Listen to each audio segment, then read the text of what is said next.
चूं चूं राजा। हिकिड़ो हो कूओ, उन जो नालो हो चूं चूं चांग। हिकिड़े ॾींहुं जीअं नचंदो कुॾंदो कंहिं पासे घुमणु वञी रहियो हो त हिन रस्ते में हिकु पैसो लधो। ॾाढो ख़ुशि थियो। पैसो खणी सोचणु लॻो, हिन पैसे जो छा वठां? मिठाई, गुल, रोटी ऐं कपिड़ो, इहे सभु शयूं त मूंखे मुफ़्त मिलंदियूं आहिनि। चूं चूं चांग अञा इहो सोचे रहियो हो त हिकिड़े राजा जी सुवारी ईंदी ॾिठाई। रस्ते जे हिकु पासे राजा जी सुवारी ॾिसणु लॻो। राजा हिकु पालकीअ ते वेठल हो। उहा पालकी केतिरनि माण्हुनि जे कुल्हे ते रखियलु हुई। राजा जे मथे ते मुकुट ॿधल हो ऐं संदसि कमर में तलवार लटकी रही हुई। अॻियां कुझु सिपाही बैंड बाजा वॼाए रहिया हुआ। कुझु सिपाही ढाल तलवार खणी राजा जे पुठियां अची रहिया हुआ। राजा खे ॾिसी चूं चूं चांग दिलि में ख़्यालु कयो त बसि मां बि राजा थींदुसि। वरी हिकु दुकानदार वटि आयो ऐं चवणु लॻो, भाई राम राम। दुकानदार चयो, राम राम चूं चूं चांग, अॼु कीअं हिते आया आहियो? चूं चूं चांग चयो, भाई महिरबानी करे मूंखे पैसे जूं 2 पायूं ॾे। दुकानदार चयो, अदा पैसे जूं 2 पायूं वठी छा कंदे? चूं चूं चांग चयो, भाई हिकु पाईअ जो राजा जहिड़ो मुकुट, हिकु पाईअ जी तलवार ऐं हिकु पाईअ जी पालकी बणाए कुअनि जे कुलनि ते रखंदुसि। कुअनि जी सेना तयारु करे राजा चूं चूं चांग थींदुसि। चूं चूं चांग जी ॻाल्हि ॿुधी दुकानदार खिली चयो, अदा ख़्यालु रखजांइ, राजा बणिजी असां ते महिरबानी कजांइ। दुकानदार पैसो वठी 2 पायूं कढी ॾिनियूं। चूं चूं चांग दुकानदार खां पायूं वठी हिन खे धन्यवाद ॾिनी ऐं टिपंदो कुॾंदो सोनारे जे दुकान ते आयो। सोनारे खे चवणु लॻो, भाई सोनारा राम राम। सोनारे चयो, राम राम चूं चूं चांग जी, ॿुधायो हिते कीअं अचणु थियो आहे? चूं चूं चांग चयो, सोनारा महिरबानी करे मूंखे हिकु पाई जो राजा जहिड़ो सोनो मुकुट ठाहे ॾे, मां बि राजा थींदुसि। सोनारे चयो, चूं चूं चांग हिकु पाई जो सोन जो मुकुट कोन ठही सघंदो।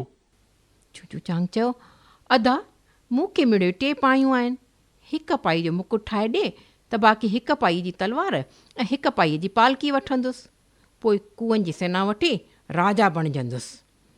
सोनारे चयो, भॼ हितां त खाई न ॾंडा, हिकु पैसे में तो राजा बणिजी। चूं चूं चांग खे बि ॾाढी कावड़ लॻी। सो चवणु लॻो, भाई मुकुट ठाहे ॾे, न त राति जो तुंहिंजा सभु कपिड़ा टुके वेंदुसि। इहो ॿुधी सोनारो डिॼी वियो। हिन कपाई जो सोनो मुकुट ठाहे चूं चूं चांग खे ॾिनो।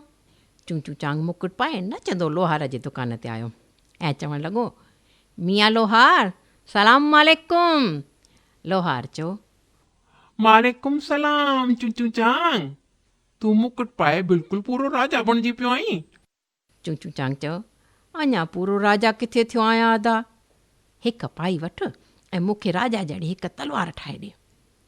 लोहार हिकु पाई वठी खेसि हिकु नंढड़ी तलवार ठाहे ॾिनी। चूं चूं चांग तलवार लटकाए सिधो वाढे जे दुकान ते आयो। उते पहुची चूं चूं चांग चयो, खालसा जी वाहेगुरु जी की फ़तेह। वाढे चयो, श्री वाहेगुरु जी की फ़तेह। तूं त मुकुट पाए ऐं तलवार लटकाए पूरो राजा बणिजी पियो आहीं। चूं चूं चांग चयो, अदा बाक़ी हिकु पाई बची अथमि, महिरबानी करे उन जी पालकी न ठाहे ॾींहुं, पोइ त असुलु पूरो राजा बणिजी पवंदुसि। चूं चूं चांग जी ॻाल्हि ॿुधी वाढे खेसि हिकु नंढड़ी पालकी ठाहे ॾिनी। हाणे चूं चूं चांग सभिनी कुअनि खे कोठाए चयो, भाउरो मूंखे राजा बणाइण लाइ भॻवानु अॼु मूंखे पैसो ॾिनो हो, मूं पैसो ख़र्चे मुकुट तलवार ऐं पालकी वरिती आहे। भॻवान जो हुकुम आहे त तव्हीं घरनि मां सुयूं ऐं वाण चोराए ढालूं ठाहियो ऐं सिपाहियुनि वांगुरु बाजा वॼाए मूंखे शान ॾियण लाइ सवारी कढण लाइ तयारी करियो, पोइ मूंखे राज तिलक ॾेई सुख सां निंड कजो। कुअनि चूं चूं चांग जी ॻाल्हि क़बूलु कई। पहिरीं अंग्रेज़ी नमूने वारी सेना संदसि अॻियां बैंड वॼाईंदी हली। उन्हनि जे पुठियां राजा चूं चूं चांग जी पालकी निकिती, जंहिंजे पुठियां प्यादल कुअनि जी वॾी सेना हुई। सभु ज़ोर ज़ोर सां नारा लॻाए रहिया हुआ, राजा चूं चूं चांग जी जय, राजा चूं चूं चांग जी जय। कुअनि जो गोड़ ॿुधी ॿिली घर मां ॿाहिरि आई ऐं ज़ोर सां म्याऊं म्याऊं करणु लॻी। ॿिलीअ जो आवाज़ु ॿुधी कुआ बिल्कुलु डिॼी विया। हू पालकी तलवारूं ऐं डालूं फिटियूं करे उथी भॻा। राजा चूं चूं चांग जॾहिं साम्हूं ॿिलीअ खे ईंदो ॾिठो त तलवार मुकुट सभु फिटा करे उथी भॻो। डोड़ंदो डोड़ंदो अची ॿिर में पहुतो ऐं थधो साह खणी चवणु लॻो, लख शुक्राना, जान बची, राजा चूं चूं लिको अची।